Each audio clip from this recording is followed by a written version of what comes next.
The plan was for Jethro and Dee and I to head down to the coast with the kids. And it was pretty exciting. It was a beautiful day. The kids were supercharged. I think there was a little bit of a rush to get down because of the tide situation. 6 grandkids, one son, one son-in-law, and a granny. What could go wrong?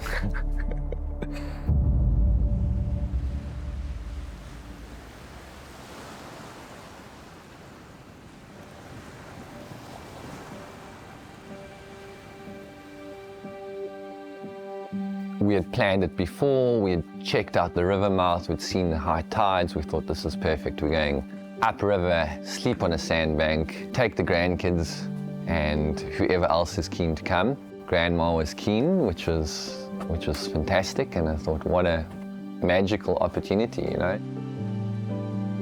When we got to the bottom, Jethro had gone a little bit ahead with the slightly older kids, and I was behind him with Dee and Sam, my youngest. Everyone was doing fantastically well, super excited for the day, and the kids were just chomping at the bit. They wanted to get to camp, set up base, and have a jolt.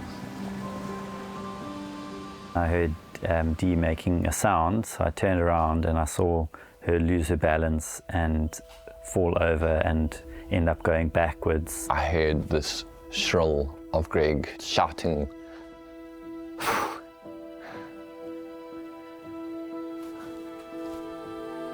sorry.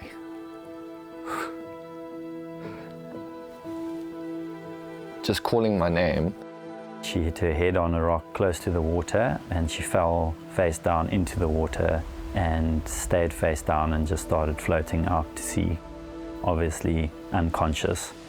I took off my pack and I jumped in. I chucked my stuff down, shouted to all the kids to get onto the sandbank and just stay there, and sprinted back into the scene of my brother-in-law, waist deep, more than waist deep, it was chest deep, hanging onto my mom's backpack. As soon as I turned her over, she started gasping for air and kind of breathing, so I knew she was all right, but she just kept saying, "My neck, my neck." I think in that moment, Greg and I both realized, like, this is serious. She was just in such obvious pain. It was very clear that we couldn't move her. And we both kind of cradled her and tried to support her head and got her up onto this beach, which was the most sort of unhospitable place, in and out of consciousness, with coughing and vomiting in between, and this raspy chest filled with water, and it just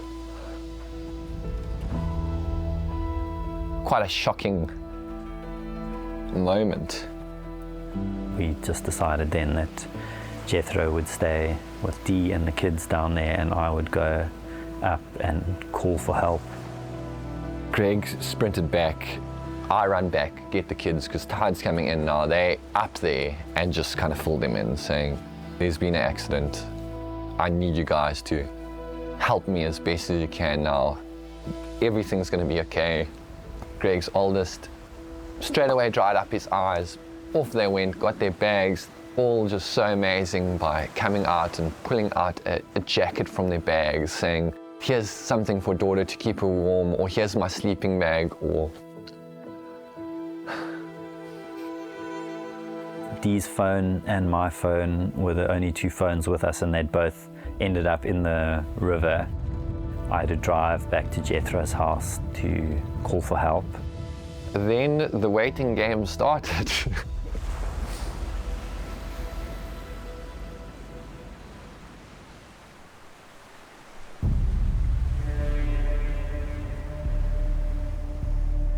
So it was just a normal Thursday. We were out spraying in the fields, and then the message came through, "There's a call out." A lady got injured near Skate By. The extent of the injuries wasn't known at that stage. We just knew that we had to try and go fetch her, because carrying her out wasn't possible at that stage. It's an unknown location. I've never been there, so I know the area roughly, but we've never been in the Elands River Mouth. I sent crew down to the gorge to try and give us pictures and videos of what's the conditions like. I know we had a 30 knot southeasterly and gusting up to 40 knots, and that's the worst weather that we can get in this area, is a southeasterly. We launched out of skate bar, we went flat out. I think we went down there in about 35 minutes or so, but that's going with the weather. And then also we were flying, because we had to rush there to see it in daylight before we try and attempt to go in. We spotted Greg coming down with 2 EMTs and 1 NSRI guy from Oyster Bay. It was this amazing feeling of having someone come into this situation and just entering it so gently and politely, of saying hi to all of us, going into my mom really gently, asking how she is, checking her vitals. Then it was kind of just a waiting game for the boat to arrive that we had been told was on the way, but it seemed to take forever and the daylight was fading. I'll make the call when I get there if I'm going to go in or not. And we don't have any communication down that area. We knew the risk going in there, especially because the sun was just setting as we arrived, so we had minimal time, just check out the area, make observations. And we had 4 or 5 meter breakers going in there, and we couldn't actually see what was going on behind the breakers. Before we entered Ludovic, he looked to me and Smiley and was like, okay, what's your feeling? And they were both just, let's go. The NSRI boat came charging through, flying over these white-washed sandbanks and water. I remember we took like a 3 meter drop from the one wave, and we had a whole boat out of the water to jump to the bottom. And we did that about twice. And as we jumped again, we were literally on a sandbank. And I could just see sand, and it was rocks and things everywhere. And as we went in, our motors were touching the sand. Just suddenly like, okay, game on, here we are, So I rushed back over and got to the guys, and we started getting her over onto the stretcher and secured. The terrain was very uneven and slippery, so picking her up and trying to move her was also very difficult. We had to go sort of one person at a time, and we were falling in and trying to keep my mum up, and we managed to load her on, and then he said to the EMS guys, who's coming, and both of them looked at each other going, "Nie ek nie," that was the vibe. And then one of the guys was like, okay, I'm on, and climbed on. She was sitting on the pontoon with the paramedic behind her, and he was holding her head physically the whole way. I looked at the crew and I said, well, we're going to try getting out of here.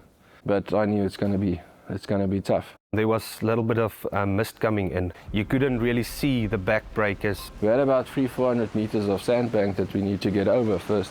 And the problem was the breakers were literally breaking on top of the sandbank. They made a charge out, and it was like full throttle down, out they went, holding my breath. As we got to the end of the sandbank, we ran out of water. Yeah, we ended up hitting a wave, losing one motor, hitting another wave, and then I kind of had to pick the motors up to surf it with a wave over the sandbank to get into the gorge. Sir, handbrake up, U-turn, get out of there, import, and back in. And then I started feeling really anxious, because now it's dusk.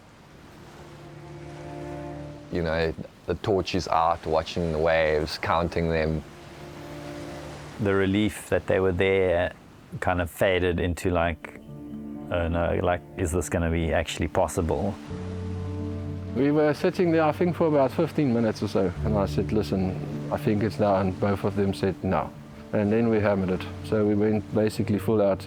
We just got over the sandbank, and we had this 4-meter breaker that was curling right on top of us. We couldn't turn around because the sandbank was out of water. So if we turn around, we're going to get flipped over on the sandbank. So we had to eat the wave. I remember it breaking basically right over us, and the whole boat was full of water. Then I had to go full power because the second one was picking up. As it broke, the vessel was basically right on the edge of it. And as we went over, we just nearly made it over. And I could hear the motors coming out of the water in the back. Yeah, we had 30 knots southeasterly right at our bow. And 4 to 6 meter seas that we had to navigate all the way back to skate park. The old fishermen used to speak about it as the Bobbejaanwater, baboon water. And it's when the westerly blows for quite a long time, and then the next moment you got a southeasterly pumping. So it turns the whole sea into holes. Every few minutes we had a wave breaking on us. A few times when I looked back, she was like halfway soaked in water in a boat. Every time the water splashed over you, it was just like a really cold feeling, but I could just think what the lady was going through, being in so much pain, and she was also seasick. But yeah, we were just checking and updating them all the whole time, and saying, we're almost there, you're doing great. Soos amper daar, amper by die land. And we were suspecting spinal injuries, so I was doing my best not to get any, knock on the boat or big waves, and it was difficult in that water. I had Smiley on my port side and Corey on the starboard side, and we were just, scouting waves the whole time. And if we see something pick up, I had to turn the boat and hit it and then, carry on. And that journey took us about 2 hours. I remember when Ian Gray, he was our shore controller, when he came onto the comms, it was like a great relief of he having us not inside, but knowing we should be near, and they were lighting up the area for us to enter. It's a very narrow area that you have to go in. And at night, and especially in that conditions, you've got not a lot of visuals that you can follow. You've got about 10 meters of play. So at night you can easily be 3 or 4 meters off and then you're riding the rocks. So as we got in, I saw the one rock on the left-hand side, and we just nearly went, just went around it. And we went in with the waves, and the waves also starts breaking in there. Then we turned into the gully, and when we turned in, I was like literally shivering. Luckily we caught a nice wave and we had it straight on the trailer and took the boat out, and paramedics took her and stabilized her, and then off she went. We'd had to wait until the tide dropped again, which was a few hours into the next day. And so we had time to kind of just hang out and be together a little bit, and everyone had eaten and was feeling kind of calm. We all climbed up and got our things out and headed straight to my house. We had no cell phones or anything like that. And when I got home, the first thing I did was call my dad, and he's lost her. He hadn't found her. No one knew where she was, no one knew where she went, and now he's just found out that she's in Livingston and he's going. So for me it was back into redlining, getting myself together and getting to PE as quickly as I can to find my mom.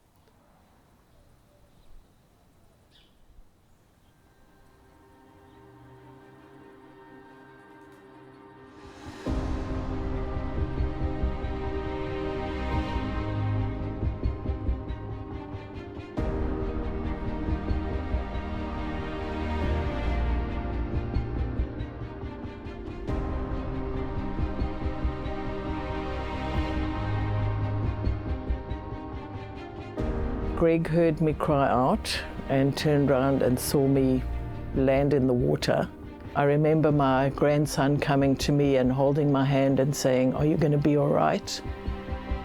My main concern at the time was that I messed up the weekend. I messed up our trip, I had no idea that NSRI was coming. It didn't occur to me that I was waiting for something. In fact, if you asked me how long I was lying on that beach, I would have said about half an hour. The consultant said it was a C2 type 2 fracture. Only about 38% of them will fuse properly. 12 weeks, 24/7 in that halo brace, which I just accepted at the time. When I read the report, it blew me away actually, because I hadn't understood how difficult it was for those guys. Not showing any fear or any stress or anguish, and it just really just takes that moment of going, we've got it under control, guys. This is, relax, we're here. I think that was the first time I really realized that other people risk their lives to save mine. Yeah. And that's very humbling. Under the same circumstances, we'll probably not go in there again.